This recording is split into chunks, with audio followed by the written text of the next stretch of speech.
Greetings, brothers and sisters. I hope all is well. So, we've all heard the ancient and true saying of there's nothing new under the sun, right?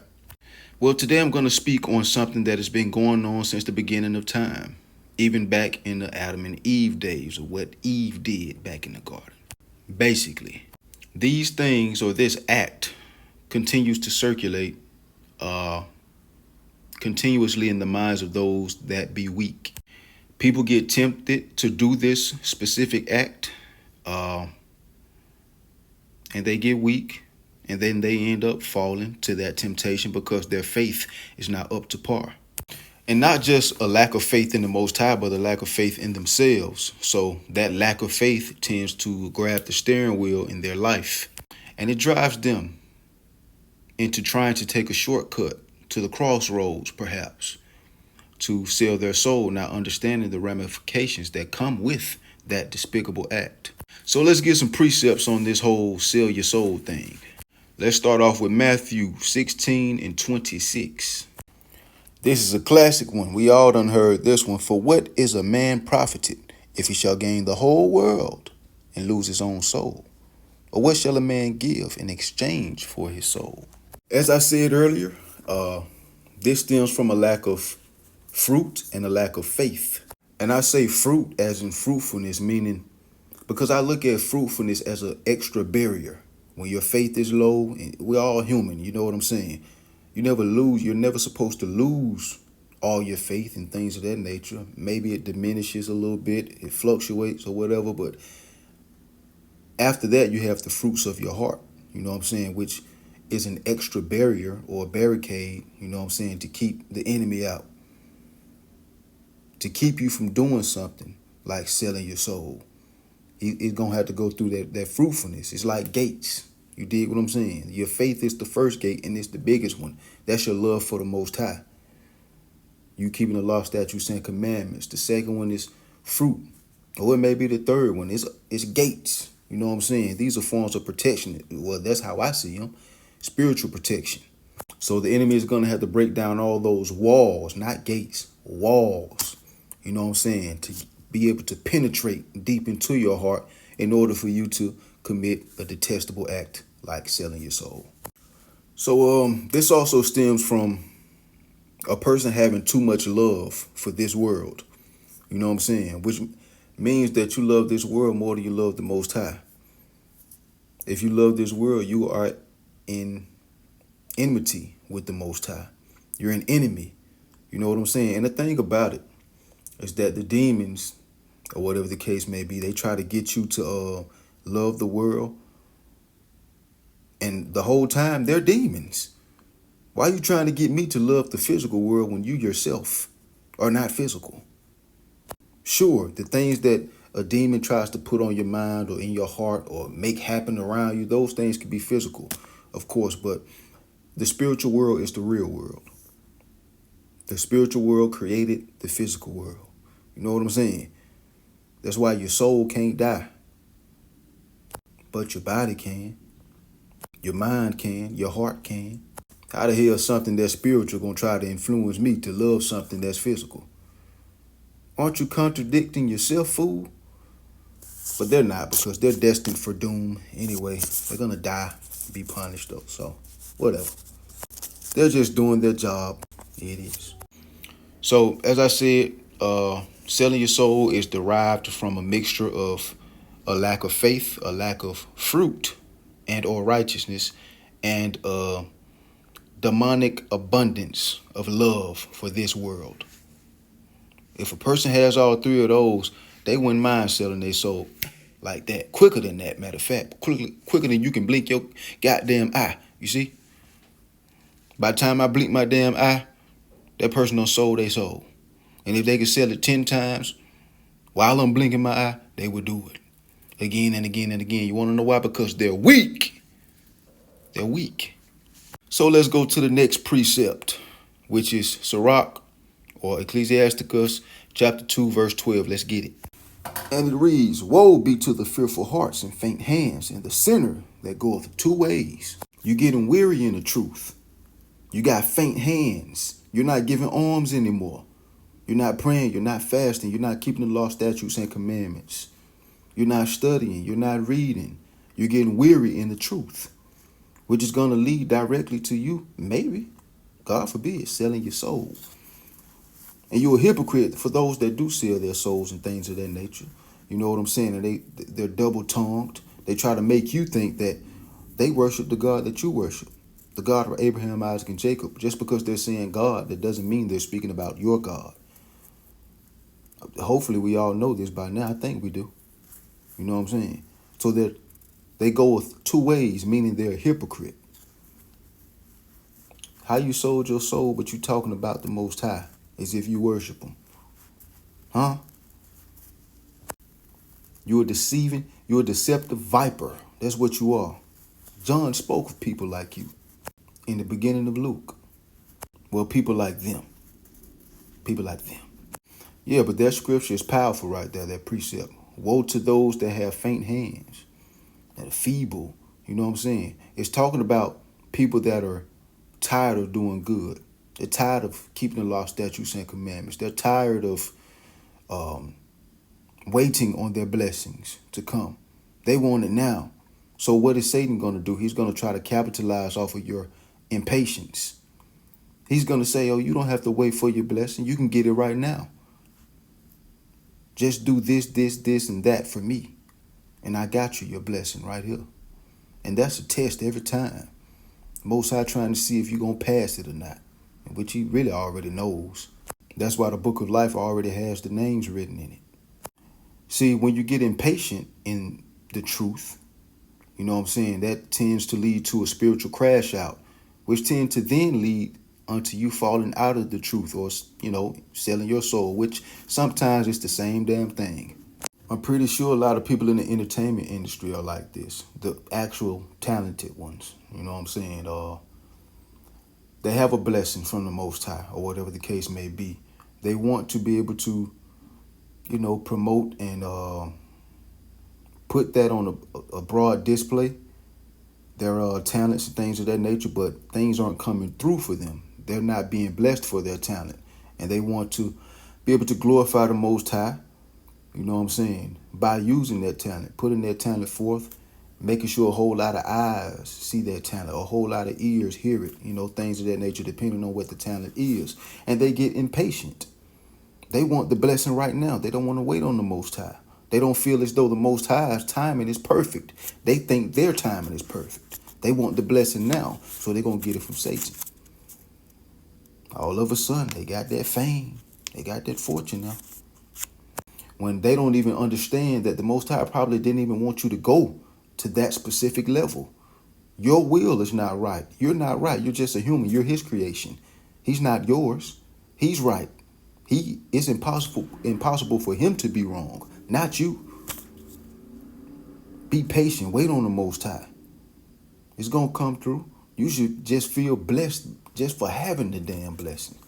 Even if you don't make a dime off of it, you don't get any recognition from it, you should still feel blessed because everybody doesn't have that. And you know when you're talented, you know when you have a gift from the Most High. And for those people that do have gifts, don't hide your gifts either, because the Most High strip it away from you because you're not using what he blessed you with as if you're ashamed of it. Hey, you're not using it. Okay, the Most High, take it away because it doesn't seem like you want it anyway. Yeah, but they get impatient. They haven't gotten discovered yet or whatever the case may be. And then Satan sends somebody to discover their asses, their impatient asses. And now Satan wants your ass or a family member, if you know what I mean. Or they want you to, do some things. Yeah. You got your ass discovered, all right. Yeah, you heard what I said. He asking for a family member. He asking for your blood. Or he's demanding that you you do some abominable activities, if you know what I mean. All because you were impatient and ungrateful and weak.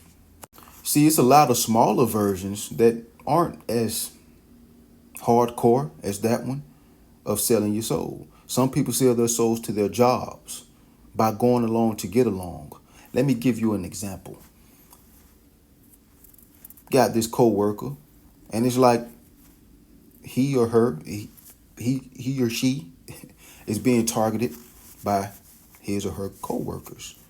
And this person shows you wonderful respect, hasn't bothered you, hasn't done anything unto you. You know what I'm saying? They do their job. They're good at their job. But their coworkers don't like them for some reason. But they show you all this respect and they come to work and do their job. But all of a sudden, and you don't know anything that, that person has done to your coworkers to make them feel that way about him or her. But all of a sudden, they want you to join in targeting that person. See, you're going to join in because you're weak. You just, in a smaller way, sold your soul to the opinions of your coworkers. That person ain't did a damn thing to you. But you so weak, you got to go along to get along. Because you don't want them talking about you next, trying to make your job harder than what it has to be, right? You see this go on all the time in the workplaces. They usually do this to try to push that person out of the workplace. You just sold your soul to your damn coworkers. There's other ways that people sell their souls. I'm not finna go over all those damn scenarios, but we all know certain situations that take place to where that's a smaller version of selling your soul. You're weak. And I ain't speaking about the people that, probably watch this video, if anybody watches it. But hey, if that shoe fit, make sure you're tied up so it won't fall off your feet. Tied up real tight, nice. Yeah, that's what you call workplace targeting. You dig what I'm saying? But anyway, let's go to the last precept of this video, which is back in Sirach. Probably my top, I don't know. That's definitely in my top 5. Ecclesiasticus, chapter 10, verse 9. Let's get it. Why is earth and ashes proud? There is not a more wicked thing than a covetous man. For such an one setteth his own soul to sell, because while he liveth, he casteth away his bowels. And I hope y'all ain't hear my damn stomach growl. If you did, who gives a damn? I'm human, goddammit. I'm finna eat. Don't worry about it. I got some food. All praise be to the Most High. But anyways, we know that a person that has a certain love for money will be one of the ones that, be the quickest to sell their souls as well. That's why it's called the root of all evil. And I believe that people focus on it too much in this society, especially my people. There's nothing wrong with having money. Don't take that scripture right there as you having to be poor for your life, having to struggle. No, that's not what that scripture means. You can get money without selling your soul. You can get it in a righteous and legal way that the Most High has no problem with. You dig what I'm saying? We're talking about soul sellers, remember. When you're talking about, so we supposed to be poor? No, you're not supposed to sell your damn soul, though, idiot. But anyway, yeah, I think we focus too much on that. You know what I'm saying? And I think it's like surface level thinking. When it gets to a certain standpoint, a certain level, I just feel like it comes from vain ambitions, programming, or people looking at other people's lives. As they say, comparison is a thief of joy. You're watching everybody else's life. You want what somebody else has. It says a covetous man is one that setteth his soul to sell, because you want what somebody else got. You see the life that somebody else is living, and you want it right now. You don't want to work for it. You don't want to wait till the Most High blesses you with it, if that's his will for you. It's his will, not yours. A person would even sell their souls for, due to them going through certain things like, traumatic experiences or bullying or abandonment and things of that nature, to the point where they just don't give a damn anymore. That's why the Bible warns you about people's hearts waxing cold, especially in these days. You're susceptible to selling your soul once your heart waxes cold, because you no longer give a damn anymore. Not even about your own damn soul. I mean, a person will sell their soul due to their obsession with looking cool or being looked at with admiration. You know what I'm saying? So they sell their souls for, the fame aspect of it, because they want to be cool. Like, these people are lame, weak weirdos. People that do that. Lame, weak, weirdos. Yeah, man, but like I said, a covetous man sets his soul to sell. You want something that somebody else has that you don't, which is jealousy a lot of times as well. You know what I'm saying? You got that envious spirit on you. Got that competitive spirit on you. You know what I'm saying? Not all competitive spirits are bad. Like, see if y'all hooping, you going against your homie, y'all on different teams or whatever the case may be. That competitive spirit, there's nothing wrong with that. Y'all playing spades or, I don't know, Madden, whatever y'all doing, shooting pool, whatever. That's not a bad competitive spirit. But the demonic competitive spirit is the one you got to look out for. That's veneered. That's wrapped up in jealousy and envy, covetousness. That person wants something that you have. Person to sell their soul out of jealousy. I want to be better than him. Why he got to have everything? Why she got to have everything? I want to be better than her. So don't let your heart wax cold. You know what I'm saying? Don't lose that fire the Most High blessed you with. That light the Most High blessed you with. That's supposed to be blinding your enemies. That fire is supposed to be burning your enemies. In the spirit, of course. You know what I'm saying? Because when you reach that weak point, all the enemy gonna do, all Satan is gonna do is just seethe in and try to capitalize off of you being weak in that moment. That's why it's important to keep your head in the law, statutes, and commandments, man. Keep your faith high. And whenever it's diminishing, you got other fruits. Build your fruits up. You got other fruits that are barricades, other walls that the enemy has to climb over. Tall walls strong walls that he has to break down in order to penetrate deep enough into your heart to get you to do his will. So just be cognizant of yourself and what your weak point is, because Satan is going to be trying to reel you in, hook, line, and sinker, reel you in. You know what I'm saying? And gut you and fry you later. But what you don't understand or what you forget in that moment when you allow him to reel you in, yes, you're allowing it, is that you're going to go to a place much hotter than that damn grease he trying to fry you in, if you know what I mean. It's going to be a lot of weeping and gnashing of teeth. So don't lose your faith in the Most High ever. At no point in time, for nobody and nothing. Nothing and nobody. And that's how you beat it. That's how you love the Most High, through your faith and obeying the law, statutes, and commandments. You know what I'm saying? And just to give y'all two more scenarios, this is not a bash woman channel right here. But Eve sold her soul in the garden. We all know what she did. That was a form of selling her soul. I don't want to get on. This is not a bash women channel. But I'm going to say it. Another form of selling souls that we've seen within the recent 50, 60 years was the women of the black community giving in to feminism, selling their men out, kicking them out of the household for governmental assistance, and the government becoming their new husbands. That's a form of selling your soul. You sold your soul to the government. Messed up the community for the next however many damn years. But this is not a bash woman channel. That's all I want to say. There's plenty of ways of selling your soul. Some are more severe than others. We all know the one that I'm speaking of. We all know the ones that the more miniature ones that I spoke of under that one. But anyway, man, I'm hoping that you continue to strengthen your faith in the Most High, your love for the Most High, and your fear of the Most High. Shalom. Blessings.